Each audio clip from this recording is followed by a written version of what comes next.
अस्सलाम वालेकुम मेरे प्यारे प्यारे रीडर्स, कैसे हैं आप? यकीनन ठीक होंगे। तो मैं लेकर आ चुकी हूँ आतिशम की एपिसोड 2। तो कल की एपिसोड आपको कैसी लगी थी? कैसी लगी ये आप कुछ लोगों ने बताया, लेकिन कुछ लोगों ने नहीं बताया। तो जाग जाएं, नावल बहुत बहुत धमाकेदार है।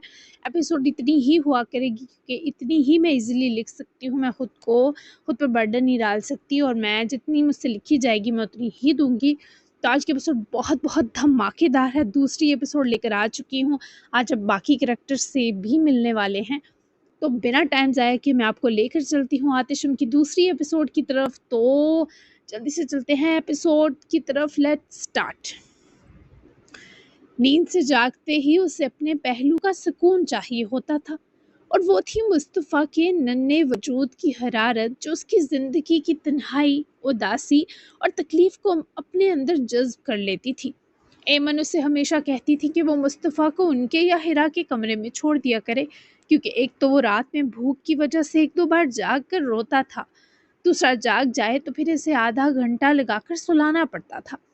मगर ओरहान ने इन दोनों को कह रखा था कि इसे मुस्तफ़ा के बिना नींद ही नहीं आती।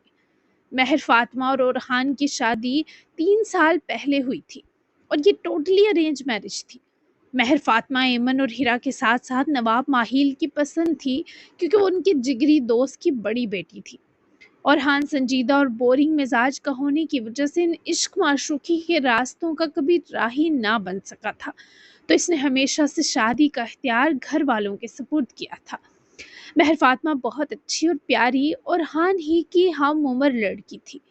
दोनों के ही अरेंज मैरिज थी, जिसकी वजह से एक दूसरे को समझने और चाहने का मरहला भी शुरू ही हुआ था। लेकिन अल्लाह को शायद कुछ और मंजूर था। वो ओरहान को बोरिंग और संजीदा से एक चार्मिंग और केयरिंग इंसान बनाकर उसको एक बेटे का बाप बनने का एहसास सौंप कर मुस्तफ़ा और ओरहान की ज़िंदगी से चली गई, जैसे वो एक हवा का झोंका हो। ओरहान से ज़्यादा ये मुस्तफ़ा का नुकसान था, क्योंकि वो हमेशा से इग्नोर चाइल्ड रहने की वजह से काफ़ी एहसास महरूमी का शिकार रहा था, और इसी सबब अपने जज्बात और एहसास छुपाने का आदी हो गया था। एमन के लिए तो अपनी तीनों औलादें एक सी थी, पर माहिल अंजम को सिर्फ अपने बड़े बेटे से प्यार था। शायद वो उनकी मर्जी के मुताबिक चला था। स्कूल से कॉलेज और कॉलेज से यूनिवर्सिटी तक इसने बाबा का हर फैसला तस्लीम किया। फिर बड़ा बेटा होने के नाते इसे वैसे ही ज़्यादा प्यार दिया गया। कंधे पर दी जाती थपकियां भी ज़्यादा थी, और ये महर फातिमा ही थी जिसने इस 1 साल में ओरहान को इस बात का एहसास दिलाया कि वो भी अपने बाबा के लिए बासिल जैसा अहम और ज़रूरी है।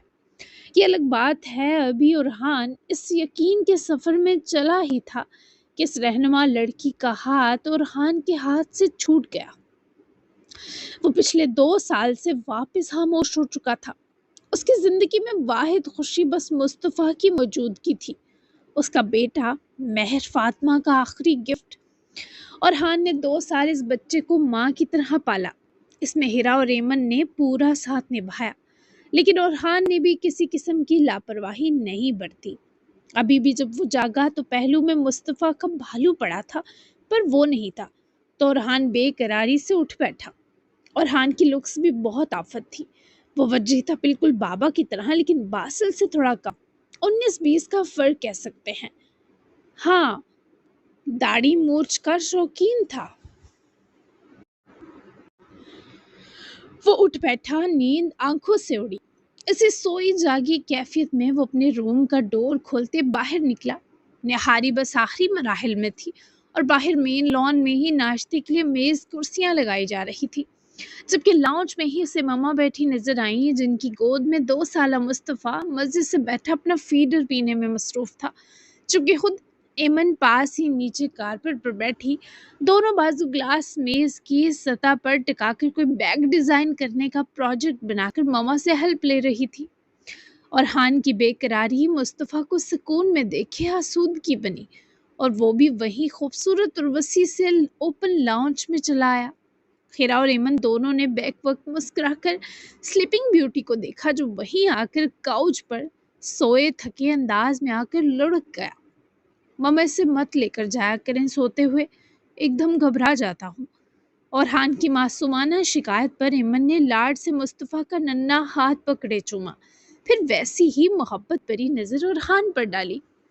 अब तुम बड़े हो गए हो मेरे हैंडसम, अब घबराना खत्म करो। इसे मुस्तकिल मेरे और हिरा के हवाले करके तुम अपने लिए कोई नई हसीना ढूंढो। एमन का ये फेवरेट टॉपिक था। पिछले 2 साल से बेचारा orhan इसे झेल रहा था, वो भी बेचारगी के संग। हिरा की भी आंखें जगमगाती नजर आईं। हाँ ना भैया, कितना टाइम हो गया किसी की शादी अटेंड किए। इससे पहले आपके बाल सफ़ेद हों किसी दोशीज़ा को फंसा लें। कहें तो आपको अपनी कॉलेज की दोस्तों से मिलवाऊं, इनमें 10-15 तो मुस्तफ़ा की भी फ़ैन है।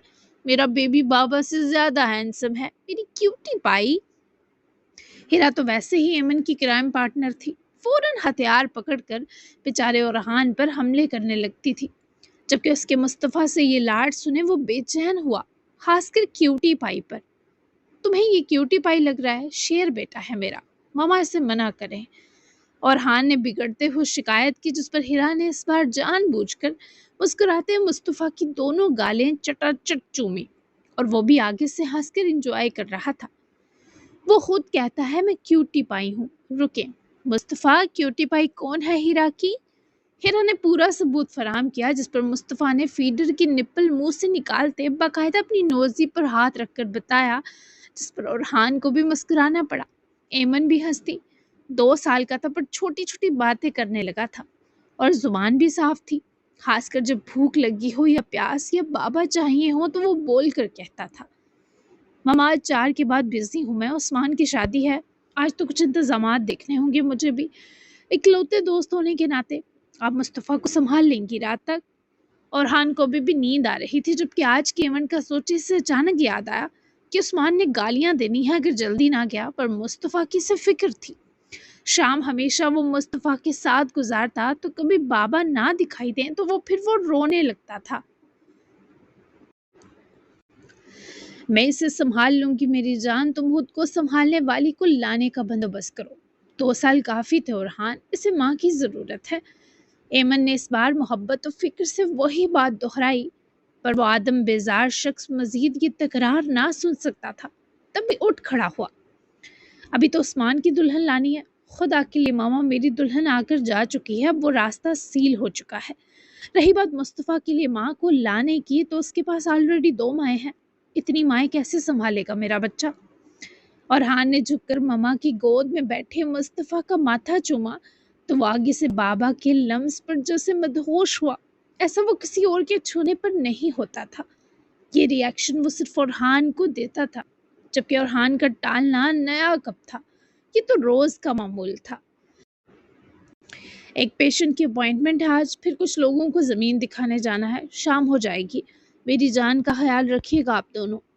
orhan ने नरमी से मुस्तफ़ा की मीठी मुस्कुराहट देखे दोनों को ताकीद की, और वापस उठते सीधा हुआ तो नज़र वॉल ग्लास के पार लॉन यार्ड में सजते मेज़ पर गई। बासिल, माहिल और रहमान तीनों बाहर ही थे। नाश्ता नहीं करोगे? एमन ने फिक्र से पूछा, तो orhan ने सर नफ़ी में हिलाया। हॉस्पिटल जाके कर लूँगा मामा। orhan ने कहते ही कदम अपने कमरे की तरफ बढ़ा दिए, तो एमन ने उदास सी नज़रों में जाते orhan को लिया। तो है शादी के घर कोई इसे भी इस जैसी मिल जाए। महर ने कितना बदल दिया था इसे, फिर से वैसा ही चुप हो गया है। ना सबके साथ बैठता है ना बात करता है। मैं तो इसकी फिक्र में आदी हो गई हूँ। एमन की नज़रें अब भी orhan पर थीं, जबकि हिरा ने मम्मा की परेशानी खुद भी महसूस की। फिक्र मत करें मामा, हर चीज़ का वक्त मुकर्रर होता है। orhan भाई के लिए भी अल्लाह ने कुछ बेहतरीन ही लिखा होगा। उनको अल्लाह ने मुस्तफ़ा जैसी इतनी बड़ी सुकून की दौलत दे रखी है, तो वो उनके बाकी दर्द भी ज़रूर दूर करेगा। बाकी आबादी होकर भी इतनी ही हसीन है। पहले बाबा से पूछ लें, बाबा को छोड़ें, अपने हैंडसम पोते से पूछ लें। है ना मुस्तफ़ा, तुम्हारे पास दुनिया की सबसे प्रेटी फप्पो और गॉर्जियस दादी हैं। इतने खुशकिस्मत क्यों हो तुम? अपने काम को छोड़े हिरा को हमेशा मुस्तफ़ा से पंगे करना पसंद था। जैसे इस वक्त भी वो इसे मामा की गोद से उठाकर खुद से लिपटाती मक्खन लगाने की मुहिम पर थी। और मुस्तफ़ा साहब टोटल पटाखा। अपनी फप्पो की हाँ में हाँ मिलाना तो कोई इस 2 साल के पिद्दे से सीखता। एमन तो ब्लश कर गई बाबा वाले हवाले पर, क्योंकि यही माइल भी माहिल भी उन्हें कहते थे कि बच्चे जवानी की मेच्योर स्टेज तक निकल कर और अम्मा वैसी की वैसी गुड़िया है। नाश्ता लग रहा है, फौहर लड़की आकर मदद करो मेरी। बारस ने बाहर से ही अंदर झांकते हाँक लगाई, जिस पर हीरा ने घूर कर इसे देखा। तुम ही वेटर अच्छे लग रहे हो। वो क्या है कि हीरा, माहिल और मुस्तफा और हान यहाँ के वीआईपी बाशिंदे हैं, तो हम तभी तशरीफ लाएंगे जब नाश्ते के सब लवाजमात मेज की सतह पर लग चुके होंगे। तखलिया। हीरा ने किसी सल्तनत की सस्ती शहजादी बने बारिश को टका सा जवाब दिया, जो आगे से कह कहा लगाता मुस्कुराया। मुस्तफा भी मुस्कुराया, जिस पर हीरा ने अपने पिद्दे पार्टनर को घूरा कि वो हंस या मुस्कुरा नहीं सकता, वो उसके साथ है ना कि शरीकों के। इससे पहले तुम्हारी ये सल्तनत बेच कर मैं पतीसा ले लूं, आ जाओ शराफत से, वरना नाश्ते के नाम पर प्लेटें साफ करना सबकी। वड्डी आई महारानी। आनी से धक्का दें, जरा बाहर मदद करे मेरी। बारिश ने बेचारी के सारे गरूर की धज्जियां बिखेर दी, जबकि मुस्तफा और हीरा मुंह खोले देख रहे थे और बारिश ये जा वो जा। जबकि हीरा ने मामा की तरफ देखा तो मुस्कुराहट दबाकर बैठी एमन ने प्यार से मुस्तफा को बाहें फैलाए मांगा, जिसका मतलब था गेट आउट। हीरा ने मुंह बचोड़ते मुस्तफा को वापस मामा के हवाले किया और यूं मदद की मुहिम में हिस्सा लेने गई जिससे शदीद मौत पड़ गई हो। जबकि उसके पहुंचने तक खूबसूरत सी टेबल पर कई तरह का नाश्ता सज चुका था। बस इसे और बारिश को चाय रखनी थी, क्योंकि कुछ अफराद चाय पीते थे। मौसम तो ऐसा था जो सर्दी की शिद्दत में कमी हुई थी। लग रहा था जाते जाते सर्दी फिर लौट आने वाली हो, क्योंकि आसमान पर बादलों के गोले जमा हो रहे थे। लगभग सब अफराद अपनी अपनी कुर्सी संभाल चुके थे। 9 बजने के करीब थे और माहा भी आ चुकी थी, और हान के अलावा सब विराजमान थे। ठंडी ठंडी सुबह की पुरकैफ हवा में सबके मूड खुशगवार लग रहे थे। अजर का भी, क्योंकि बच्चों के मामले में वो थोड़ी हंसमुख हो जाती, वरना हीरा और बारिश दोनों ही अजर से काफी डरते थे, क्योंकि वो सख्त मिजाज थी। फजूल के मजाक तो कोई इससे करने का सोच भी ना सकता था। जिंदगी के 28 बरस गुजारने के बावजूद इसमें लड़कियों जैसी अदाएं और शोखी ना आ सकी थी। शायद हमेशा से किताबी कीड़ा रहने का ये बड़ा नुकसान होता है कि छोटी छोटी खुशियों और मस्तियों के रंग हमारी जिंदगी आंखों से छूट जाते हैं।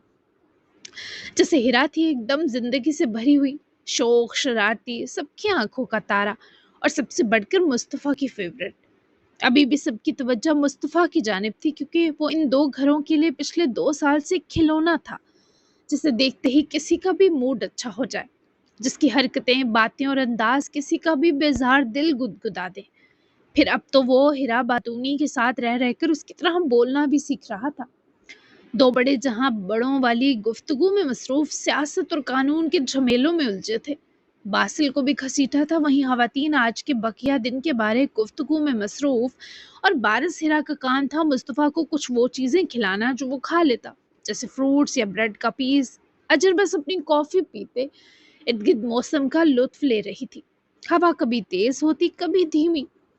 सबकी तवज्जो में हलल सा बासिल के बजते फोन पर आया। इसने सबसे माजरत की और अपना फोन लिए वो सबके बीच से उठकर चला गया। सर जी की छुट्टी कैंसिल हो गई। रहमान ने सर हिलाते अफसोस किया, क्योंकि बासिल सबसे बिजी इंसान था। अजर की नजरें उसी की पुश्त पर जमी थी। वो कुछ दूर लॉन के आखिरी किनारे जा रुका, अपना फोन कान से लगा रहा था। अजर की नजरें पत्थर की तरह बासिल माहिल पर गड़ी थी। आज तो छुट्टी थी मेरी। वो थोड़ा बेजार लगा जब इसने दूसरी जानिब मौजूद शख्स से शिकवा किया। ठीक है, आ रहा हूँ, सेटअप रेडी करो, मुझे 30 मिनट लग जाएंगे ब्यूरो पहुंचने में। बासिल ने हथियार डाल देते इतला दी, जबकि उसका आज बिल्कुल काम का मूड ना था। कॉल ऑफ किए वो पलटा ही जब सामने अजर हाथ में भाप उड़ाता कॉफी मग लिए खड़ी मशकूक नजरों से बासिल के चेहरे की कोफत और तलही दिलचस्पी से नोट कर रही थी। क्या कुछ कहना है तुम्हें? शेरनी सी नजरें क्यों जमा रखी हैं? बासिल का मूड यकदम नर्व हुआ। मुस्कुराते लहजे में अजर को गहरी स्याह आंखों का महवर बनाए बोला तो वो हफीफ सा तप गई, पर आया ना किया, लेकिन उसकी ब्राउन आंखें बासिल के लिए इससे ज्यादा बदतमीज थी। मुझे तुम्हारे इदारे से जुड़ी कुछ इन्फॉर्मेशंस चाहिए, वो हुक्म कर रही थी। रिक्वेस्ट करना तो अजर सियाल की किताब में था ही नहीं। बासिल ने समझने वाले अंदाज में सर हिलाया।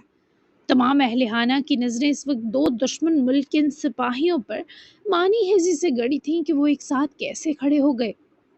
ठीक है, तुम क्वेश्चंस बनाकर मेल कर देना, मैं आंसर्स फिल कर दूंगा। और कुछ?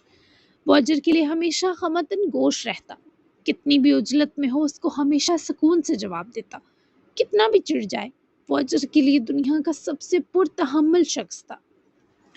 तुम्हें अब डरना चाहिए, अजर ने उसकी स्याह आंखों में आंखें गाड़ते कहा तो बासिल लम्हा भर ठटका। डरना चाहिए मुझे, लेकिन किससे? वो मुतजस्सिस था कि आखिर वो बासिल को किस बात का खौफ दिला रही है, जबकि वो कुछ कहते कहते रुक कर दांत पीस गई।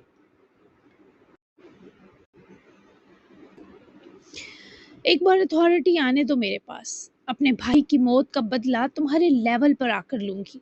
मैं इस खूबसूरत सी फैमिली के प्रेशर में आकर अभी बेबस हूँ फिलहाल कि तुम्हें बता नहीं सकती, लेकिन मेरा सबसे बड़ा अरमान है कि एक दिन मैं चीख चीख कर तुम्हें बताऊंगी कि मैं तुमसे क्यों नफरत करती हूँ बासिल माहिल। तब तुम ये फरामोश किए सच वापस जानोगे और शायद मुझसे पहले ही खुद को मार दो। कब आएगा वो दिन जब मुझे तुम्हारी ये मनहूस शक्ल नहीं देखनी पड़ेगी?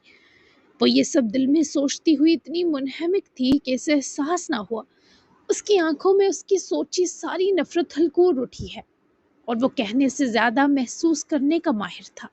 उसे अजर की ऐसी मुतनफर और हकारत से भरी नजरें चुपती नहीं बल्कि काटती थी। इतनी नफरत से मेरा चेहरा मत देखो, कल को अगर मोहब्बत से देखना पड़ा तो शर्मिंदा होती रहोगी, और मुझसे कभी तुम्हारी इन आंखों की नदामत बर्दाश्त ना होगी अजर। वो उसके दो कदम नजदीक हुआ, जबकि इतने फासले पर अजर को लगा उसके पूरे वजूद तक इस कातिल शख्स की हरारत सफर कर रही हो। लेकिन इस दर्जा दर्दनाक जताने पर अजर की ब्राउन आंखों के दरीचों तक से सारी नफरत निचड़ कर गुम गई।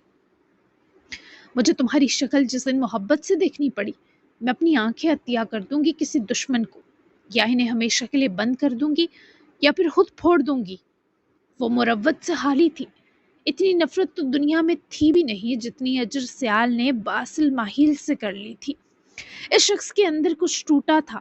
वो इन ब्राउन आंखों से इस कदर मोहब्बत करता था कि उनके लिए ऐसी बात तक बर्दाश्त करना जिगर गुर्दे का काम महसूस हुआ, और तकलीफ उसके खूबसूरत चेहरे पर नुमाया होकर मादूम होती दिखाई दी। नफरत भी आग ही है अजर, जितनी हवा दो भड़केगी। मत दो हवा मजीद, वो भी बिना किसी वजह के। मैंने ना तुम्हारा पहले कोई नुकसान किया है ना आगे करूंगा। तुम्हारे लिए मेरा हर फैसला ताउम्र अमन से जुड़ा होगा, और तुम इस पर मुझे हमेशा डटा पाओगी। मुझे मेल कर देना याद से, तुम्हारा काम पहले करता हूँ, पता तो है तुम्हें। शाम में मिलता हूँ, सी यू। तुम्हारी आंखों की मेरे जीते जी हमेशा खैर हो। उसकी नज़रों की चुभन सह गया और दुआ भी दी। बड़ा जिगरा था उसका, कम से कम अजर के लिए तो वो बहुत मेहरबान था। वो पास से बिना इसे छुए भी अपनी मोहब्बत और वफा का अजर के गिर्द एक हिसार बांध कर गया। वो अपने पैलेस की तरफ जाते हुए इस खूबसूरत फैमिली के हर फर्द को हाथ हिलाकर काम का कहे माजरत ज़दा अंदाज में गया था, और अजर ने अजीब सी कैफियत में अपनी कॉफ़ी का मग भी वहीं उलट दिया, और गमले के किनारे मग झुक कर रखती खुद भी बैक साइड बने सीधे और खुले हिस्से की तरफ चली गई। ये जगह शहरी आबादी से दूर थी, और इन दो घरों के अलावा यहाँ आसपास बस खुली सरसब्ज जमीनें थी। कोई दूसरा घर न था, और यहाँ वो सब अक्सर टहलने निकल जाते थे। अजर भी वहीं निकल चुकी थी। तबीयत की बेजारी बरहक थी, फिर भी वो जालिम जुल्म ढाने से बाज ना आती। ये उसकी बोझल ज़ात इसीलिए थी कि वो गलत फहमियों की मारी थी, वरना सच्चे बदले की जंग में आदमी कभी नहीं थकता। बंद तारीख जगह, जैसे ये कोई पुराना शोरूम था जिसमें आती रोशनी बस वहां लगी खिड़कियों और रोशनदानों के टूटे शीशों को पार करके अंदर तक आ और तारीकी को चीर रही हो। ताफन और घुटी सी मट्टी और पेट्रोल की गहरी बदबू भी थी, जैसे जाने ये जगह कब से बंद है। जगह जगह कोनों खुदरों में मकड़ी के जाले नस्ब थे। अंधेरा इतना था कि वहां कुछ लोगों की मौजूदगी तो मालूम हो रही थी, पर उनके चेहरे देख पाना या उनकी बात को सुन पाना नामुमकिन था। वो 6 माह से एक्टिव नहीं है, लीव पर है। 4 माह बाद वापस आएगा, ये मामला वही देखेगा। उबारो। ये एक लगभग 40 के आसपास का आदमी था। घुंघराले बाल, गंदमी रंगत, सख्त चमड़ी, چھدے کانوں اور بے ترتیب داڑھی مونچھ والا۔ کپڑے بس پرانے اور بے ترتیب تھے۔ خلیہ بھی کچھ ہاتھ سلجھا نہ تھا، لیکن ہاتھ میں پستول چمکتا اور نیا نکور تھا۔ لیو پر؟ ہم نے تو سنا تھا آتشم کبھی اپنے کام سے چھٹی نہیں لیتا۔ دیکھو ولیم، یہ بہت ضروری معاملہ ہے، اسے کہو ہمارے لیے اپنی لیو ختم کرے۔ کام کے علاوہ بھی اسے منہ مانگا دام دیں گے۔ کمانڈر کو اس کی اشد ضرورت ہے۔ الیکشن سے پہلے یہ پروجیکٹ ڈن ہونا بہت ضروری ہے۔ زندگی موت کا سوال ہے۔ اس سے رابطہ کرنے کا لنک فراہم کرو، 1 کروڑ دوں گا نقد۔ اوبارو اس کے برعکس ایک سلجھا اور شکل و صورت کا اچھا آدمی تھا، لیکن اس کے چہرے سے اضطراب اور بے چینی چھلک رہی تھی جو اس کی نفاست کا خلیہ بگاڑ رہی تھی۔ ولیم نے آئیبرو اچکائے مسرت کا تاثر دیا۔ صرف آتشم کے رابطے کا لنک دینے پر 1 کروڑ؟ کام واقعی بڑا ہے اوبارو۔ تمہارے کمانڈر کی لگتا ہے تشریف کسی بڑے پہیے میں پھنسی ہے۔ یہ مسکرانے کے ساتھ سامنے والے کی بے بسی کا ڈھنکے کی چوٹ پر مذاق بھی اڑایا گیا۔ اور آتشم کا کوئی آدمی کسی ماں کے لال سے نہیں ڈرتا تھا۔ یہی اس کا آتشم کا وفادار ہونے کی نشانی تھی۔ ولیم، مجھے تنگ مت کرو، میری بات سمجھ جاؤ، ورنہ کمانڈر جو اگلا آدمی بھیجیں گے وہ پہلے بندوق چلائے گا پھر زبان۔ تم مجھے آتشم کا پتہ دے رہے ہو یا نہیں؟ اوبارو کا بھڑکنا فطری تھا۔ ولیم نے اس کا مذاق بھی شدید اڑا دیا تھا۔ ان کا پتہ ہمارے پاس بھی نہیں ہوتا۔ تمہارا میسج پہنچا دیں گے، اگر ان کو تمہارے کمانڈر کی تشریف پر رحم آیا تو وہ آ جائیں گے، ورنہ تم کسی اور کا انتظام کر لینا اوبارو۔ اب اپنے لوگوں کو لو اور دفع ہو جاؤ۔ ولیم نے سیدھا سپاؤ سپاٹ لہجہ لیتے کن کی نلی ٹھیک اوبارو کی کھوپڑی پر پوائنٹ کی، جس پر چاروں ناچار اوبارو کو اپنے لوگوں سمیت شو روم کی پرانی بند بلڈنگ سے نکلنا پڑا۔ وہ 1 کروڑ کی رقم ساتھ لائے تھے کہ آتشم کا پتہ اگلوا لیں گے، پر اب وہی بیگ اس کے 2 آدمی گھسیٹ اور اٹھا کر واپس جا چکے تھے۔ ولیم نے اپنا فون نکال کر کسی براوو نام کے کانٹیکٹ کو اوپن کرے کچھ ٹائپ کیا تھا۔ تیل چھڑکا جا رہا ہے، آگ لگ جانی چاہیے۔ یہ وہ میسج تھا جو ولیم نے اس نمبر پر بھیجا تھا۔ وہ کسے موصول ہوا یہ راز تھا، بہت بڑا راز۔ وہ اس وقت اسلام آباد government office of attorney general میں ڈپٹی ڈسٹرکٹ پروسیکیوٹر کے رینک پر تھا۔ بڑے بڑے تمام مین کیس اسی کے ڈپارٹمنٹ کو ریفر کیے گئے تھے۔ تبھی وہ اس نئے کیس کے لیے پہلے ہیڈ آفس پہنچا، جہاں اسے کیس کی کچھ نیشنل اور انٹرنیشنل باریکیاں سمجھائی جانی تھی۔ باسل ماہل کے کام کرنے کا انداز وہاں جنرل آفس میں کچھ بڑوں کو پسند نہیں تھا۔ تبھی یہ ایڈیشنل پارٹ اسی لیے شامل ہوتا کہ باسل کو خطرے کے پوائنٹس کے بارے بریف کیا جائے، تاکہ جہاں ریاستی معاملات خطرے میں لگیں وہاں باسل ہر قسم کے کیس میں نرمی دکھائے۔ یہ الگ بات ہے کہ باسل کے پاس جو اختیارات تھے وہ محدود ہونے کے باوجود بھی محدود نہ تھے۔ وہ ہمیشہ اپنے اصولوں پر چلتا۔ گھی سیدھی انگلی سے نہ نکلے تو باسل ماہل انگلی ٹیڑھی کرنے کے بجائے تیل کی بوتل ہی پھاڑ دیتا تھا۔ تبھی ہر کیس دینے سے پہلے اس کی ایک لمبی کلاس ہوتی۔ دوسرے لفظوں میں اس کے بڑوں کی طرف سے اس کی ایمانداری میں تھوڑی غداری گھولنے کی کوشش کی جاتی۔ لیکن باسل ماہل کے بقول ایسی باتیں کان سے سن کر دوسرے کان سے نکال دینی چاہیے، اور شاید اس کے نزدیک 2 کانوں کا یہی بہترین مقصد ہے۔ اس کی منتھلی سیلری 2 لاکھ تھی، لیکن وہ 1 لاکھ لیتا، جبکہ دوسرا لاکھ وہ ان لوگوں پر لٹاتا جو اس کے اختیارات کو ہر ماہ محدود ہونے نہ دیتے۔ باسل ماہل کے ہاتھ بہت لمبے تھے، ایوان بالا میں بیٹھے تمام کرپٹ لوگوں کی زبانوں کی طرح۔ اس وقت وہ مین آفس میں نقص اختیار بیٹھا تھا۔ 3 پیس سوٹ، لباس اور چہرے پر ایک شکن تک نہ ہونا اس کے اعتماد کو مزید بڑھا رہا تھا، جبکہ اس کے سامنے بیٹھے بڑے بڑے مہنگے کپڑوں، کڑیوں اور برانڈڈ جوتوں والے افسر بھی اس کی چمک سے مقابلہ نہیں کر پا رہے تھے۔ کیس ذرا فوجداری لنکس کا ہے، ہمارے کچھ مفادات جڑے ہیں، ان کو نقصان نہ ہو۔ اس کے علاوہ اس کیس میں تم آزاد ہو، لیکن اگر کوئی گڑبڑ ہوئی تمہیں اس کیس سے اسی لمحے آؤٹ کر دیا جائے گا۔ یہ مت بھولنا کہ تم جنگل کے شیر نہیں ہو، تمہارے اوپر بھی ریچھ ہے۔ جنرل نے اسے سیدھا سپاؤ دھمکی دی تھی۔ باسل نے مسکرا کر ان کی دھمکی سنی۔ وہ 4 آفیسرز ایک دوسرے کو گھبرا کر دیکھنے لگے۔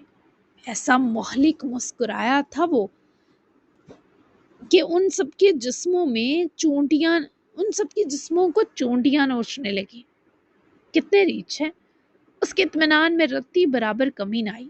سامنے والوں کو جیسے باسل کی بات کچھ ناگوار گزری۔ تمہیں خود کو ملے اختیارات کی حدود کے بارے سمجھ بوجھ ہونی چاہیے باسل۔ ریچھوں سے نمٹنا ہمارا کام ہے۔ اب تم بیورو جا سکتے ہو۔ 6 ماہ 6 ماہ کا ٹائم ہے، اس کیس کو پرامن طریقے سے حل کرو۔ اس کے بعد اگر نہ کر سکو تو بنا ضد یہ کیس ہمیں واپس ہینڈ اوور کر دینا۔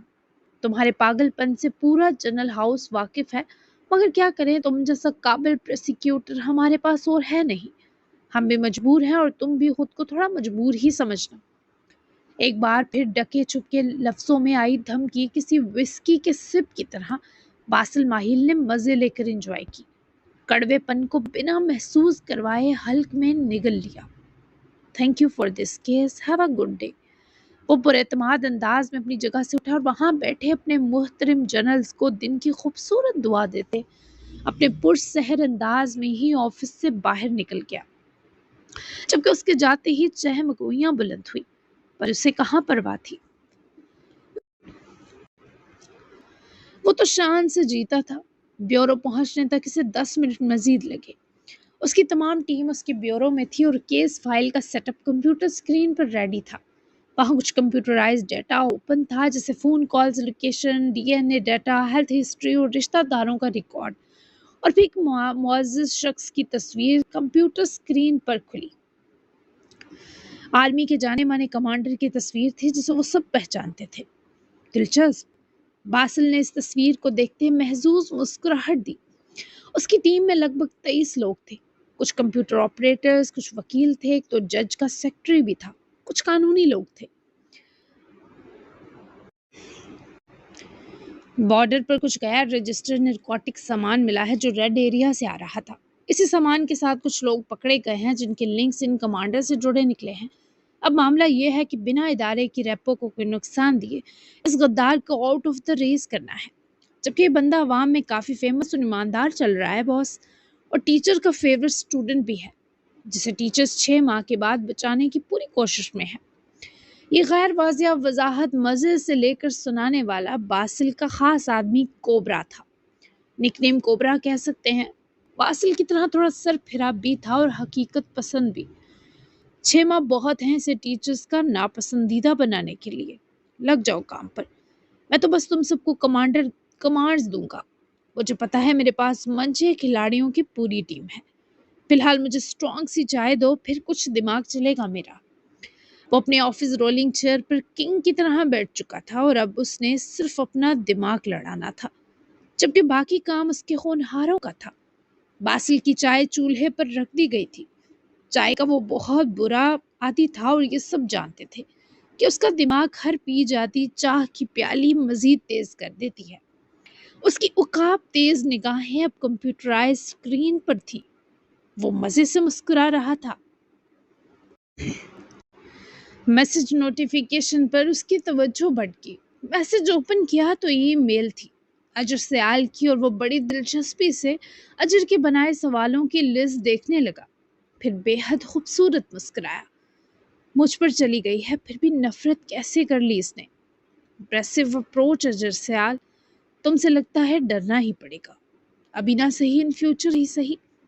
وہ خود کلامی کرے اجر کے پوچھے سوالوں کے جواب ٹائپ کرتے، افسوس کے باوجود اس لڑکی پر آتے پیار کو کنٹرول نہ کر پا رہا تھا۔